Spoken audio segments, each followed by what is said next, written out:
it's lovely chatting with you. We are meeting after what, 4 years since Baahubali Part 2? Yes, 4 years now. Yeah, it's been a while. But firstly, many, many congratulations Thank you, ma'am. Thank you very much. on your wedding. So was it a bane or a boon during the lockdown getting married? Well, I think it's a boon, fully a boon, right? It was just my family. It was her family. It was a close thing. It happened in the studio, in the office itself. So yeah, it was. I think it was fully a boon. And now you have another initiative coming up, South Bay. Yes. You're basically going to put all of us out of our jobs now because all of you are turning hosts and anchors and what are we going to do? Maybe you can host us. No. It's really like also this, like the fact that we is very difficult for us to work with independent artists, independent creators, and others. Right now, this platform gives us a format to do that. Right, like say, example, in this episode of mine, I've worked with like the biggest stars in all of Bombay to a young YouTuber. Now, I'm saying both of us are on the same platform on the same show. Now, I think this and it's in a space which is not bound by censor or length or duration or any of those things, right? And also the biggest thing was language. See, when you got to mount a project in any form, whether it's a show, whether it's anywhere that's in our ecosystem, you got to be okay. Now, this is a Telugu show, that's a Hindi show, this is an English show. That's what it becomes. Yeah. Here, I said it's the only place I can go multi-format, multilingual, and bring everybody who wants to do cultural content in that format. So I was, but that's really how the initiative began. But what do you think are the challenges for content creators? Because there has been just a spurt of content, everywhere this lockdown, everyone's creating something or the other. Yes. So what do you think is actually the challenge for somebody who's been in the business of creating content? So there are two things that we were addressing with South Bay as an idea, right? One is for a content creator, you consistently need platforms.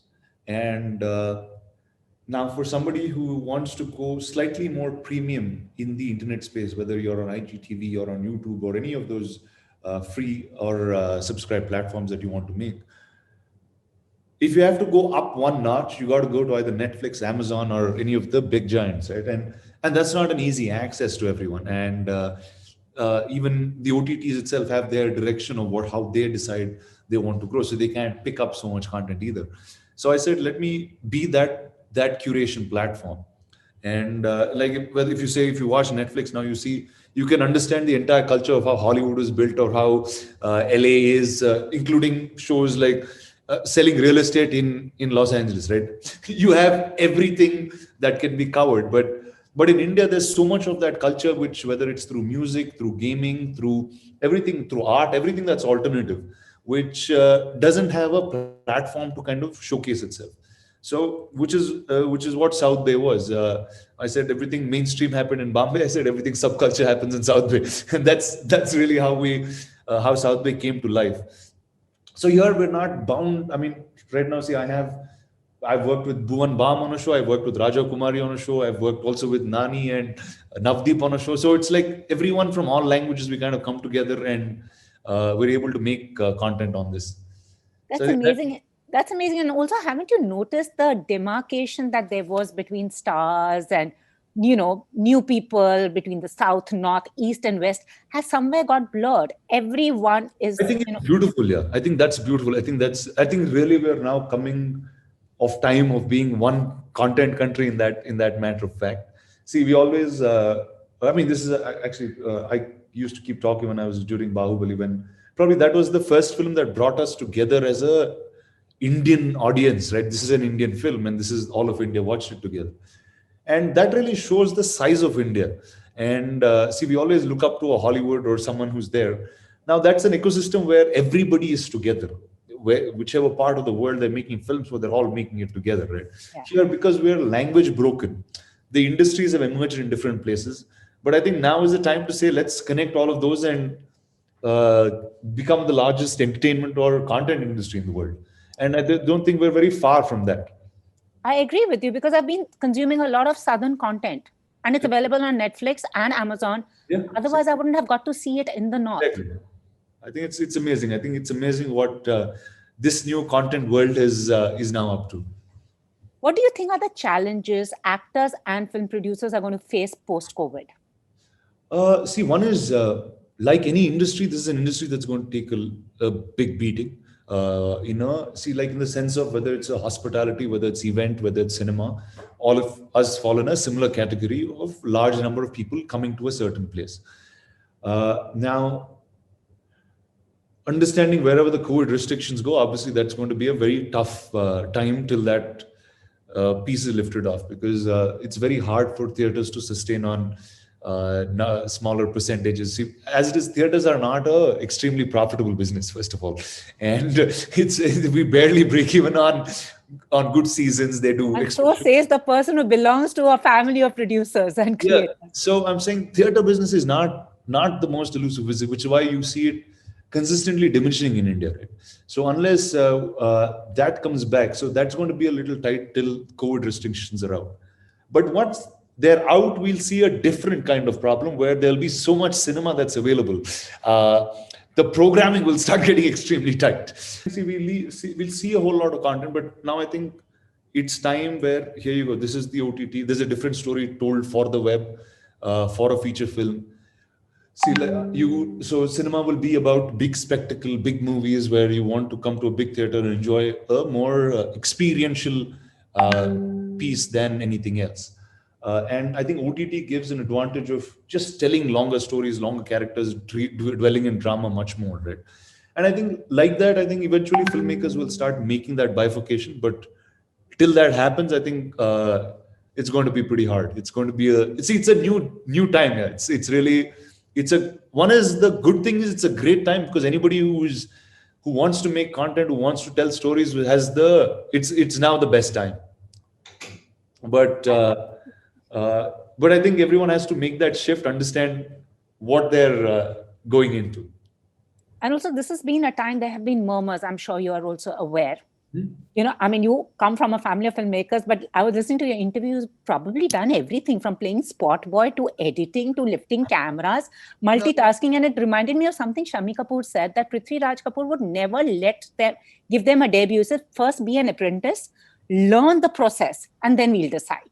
But, nowadays there's been a lot of murmur in the film industry about insiders, outsiders. Right. Do you actually feel it is tough for an insider, but now outsider now, but do you feel that would change now?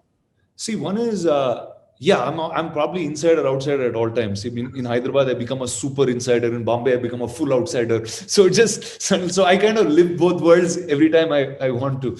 I remember the early days in Bombay when I used to be there. So I used to be treated like someone, obviously like a new person, right? It didn't matter. But then here you're straight in the mainstream world. True. But I think, now I'll tell you why, right? I'm saying very few people know the history of where this all comes from. 15 years ago is when I actually started actively working in the movies. At that time, films were not the best place to be. People didn't want them to act in movies. People didn't want to get a job in the movies. Like most of the team that I used to have used to be people saying, here, this is my son. He's failed in 12th grade. Why don't you get him a job in the studio? This is my daughter. She's not doing anything. I think she'll be good. Why don't you look? So I'm saying it was a place where you didn't want to go, right? And 10 years later, it's changed all the way. So now for us at that point was a struggle to put means together, because we were taking the recognition of an industry, but we didn't have enough support systems, whether it's educated people, whether it's technology, whether it's IT. We had nothing of that coming to us. And we were just building it as independent family members, figuring out what to do. Hey, get the son, get the uncle, get this fellow, everybody work in one place, and you figure it out like a normal family business. And today, though, it's a different shift, right? It's become a huge industry. It's a global power. It is, and I think there's a two-way look at this. I think as insiders, there's a job for us to consistently create channels for newer people to come in. Right? Whether it is through our agencies, through our feature films, or through content that we can curate and make. So I think what we've done in the last 3 years is we've been taking very active steps. In the 120 films that were made in the company, I only acted in one. So, and that And was, your father didn't even want to give your film a theatrical release. yeah, he was one of those guys. No. So, and that was my 10th film or something. So it was a while after I was an actor, when it was after Baahubali, then when we made a film. So that's how our functionality works. And most of the heroes were, or people who came onto this place were always newcomers. So we consistently last 3 years made a piece where we just work with newcomers. So we have about 7 or 8 films every year that release, either partnered or own, which have new talent coming up. Wow. So today in the Telugu industry, whether it's Nani, whether it's Vishwak, you see so many of them. All of them have had roots in this company, and they've moved out, right? So I think that's our responsibility in terms of understanding, and I think it's see what happens in India in general, right? When someone at a larger scale is trying to do something, there's many people, many naysayers who pull him down very fast. Absolutely, absolutely. And I think on the other end, I think the naysayers should understand where this system is coming from, right? True. See, if today there is an industry that survived, it's because some people gave their all to it. Yeah. Like I'm saying, the first 60, 70 years ago, right? It was those 10 or 15 people in different parts of the country said, we are going to do this for the rest of our lives. And this is it, True. right? And that is what today is. And I'm saying you can't forget that. True. See, True. and so that's where it comes from. So it's no grudge or no angst or anything, but I think you just have to keep addressing as things keep changing. And things are actually. And Yeah. also another question, I remember, I've been following your career since Dammaro Dam, but I remember Baby, and I was telling Akshay, I said, Rana, he says you only noticed him in the film. I said, because he filled up the screen. And then Baahubali also, you had bulked up. And now you suddenly, like, they're saying, shredded yourself. For Haathi Mere Saathi, how do you do that? So the first time I did a look test for Haathi Mere Saathi, this is right after Baahubali. So it's 3 years ago, right? So this is a full day I spent with Mr. Prabhu Solomon, the director. He shaved my hair, he took off my beard, he did this, he did that, we changed eyes, we changed colors, the whole thing. And after a photo shoot of like 4 hours, he called me the next day morning when he left to Chennai, and he said, "Sir, I don't think this is looking right." God, after all that. Yeah. And I said, "So what do you want me to do?" He said, "I think I just want you to start losing weight and just growing a beard. Let's see how it goes." So we had like, I think 4 months to shoot, like to get there. And he said, "Okay, let's start dropping weight and keep growing a beard, figure out what happens." Whoa. And in between that, I said, "Here you go." And what was amazing was you realize that that's the reason you became an actor. You wanted to be different people each time. And I think it's a blessing that I just keep getting it. Awesome. And now you're all set to release your film on Makar Sankranti next year Yes. in the theaters. Yes, in the theater. Digital is not an option here, is it? No, digital not an option. Yeah, the idea of making this film was to bring the forest closer to home, right? And it's a film that I shot. It's a large part of it has 15 elephants that are characters in the film, and we shot in 6 different jungles in Krabi, in Thailand, in Satara, right in the middle, in Kerala.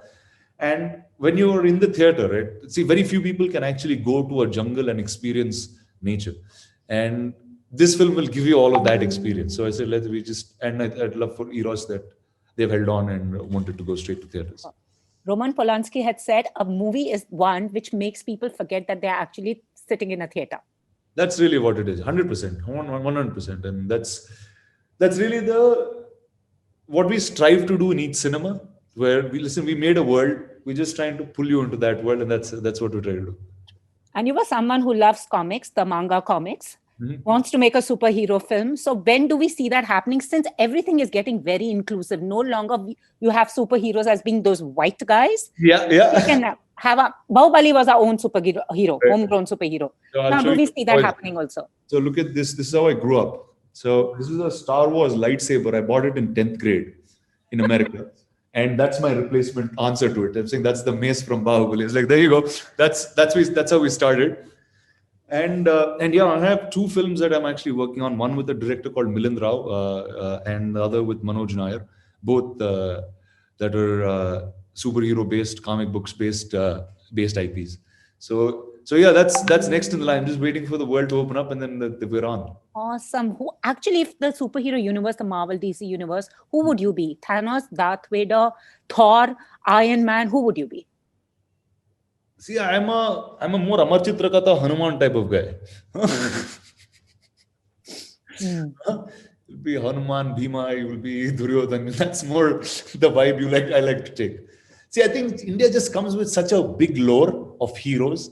Uh, Ashwadhama, Parashurama, all of them are just like great heroes that you just want to tell those stories. I think I come from that lore more than the others. So who's on your wish list across the industries now? Since there is no Bollywood, there's no Telugu, Tamil, everyone, they're all actors. Now everyone's acting in each other's cinema. Who Yeah. would be your 5 chosen people to make a film with? Who would be my 5 chosen people? Yeah, maybe a superhero film only. Yeah, okay, well, let's go. Me and Prabhas will obviously be in straight up. That's the two biggest around. Uh, would I think Tiger Shroff would make a very interesting hero. Uh, I think you need women in the mix, either Katrina Kaif or Nayantara. Both would be Wow. very interesting as people. Uh, I think Varun Dhawan will make a humorous, really awesome superhero too. So I Wow. think that'll be a set. I'm looking forward to that. Yeah, let's make one. I know, honestly, and I would love to be on South Bay as well since it's open for everyone. Oh, I'm happy to. I'm happy to. Happy. Love. We'd love to. Done deal. Thank you so much. And Thank you. Rana, there's a friend of mine who's a sports editor called Yash, who's your biggest fan. He says, please ask Rana to give me a message. Just give a message for Yash. So, hi Yash. Thank you for all the love and support, and all the best, sir. Thank you so much. But are you a sports freak? I used to watch heavyweight boxing a lot. Ali. There'll never be another Muhammad Ali. Yeah? He also gives a lot of wisdom. That's it. That's why these are great people. You stand for what it is, and they're out there. So after Haathi Mere Saathi, what can we expect? Anything exciting? So I have another film which is close to completion, which is a film called Virata Parvam, which is a Telugu film, and it's set in the 90s. It's set in the Naxal era that happened between Bengal and Andhra and all of them in the 90s. So it's me and Sai Pallavi that are in that film. So that'll, once this is done, that's the next one that's on floors. All the very best. Lovely speaking to you, Rana, as always. Let's not wait for another 4 years till we meet No, again. no, we're going to see you. Are you happy with... Now I'm on the internet. I know. And accessible. Yes. You know, it's made everyone very accessible now. That's what it is, yeah. And I thought this is awesome. Huh? Thank you so much. All the very best. Thank Thank you. you. Bye.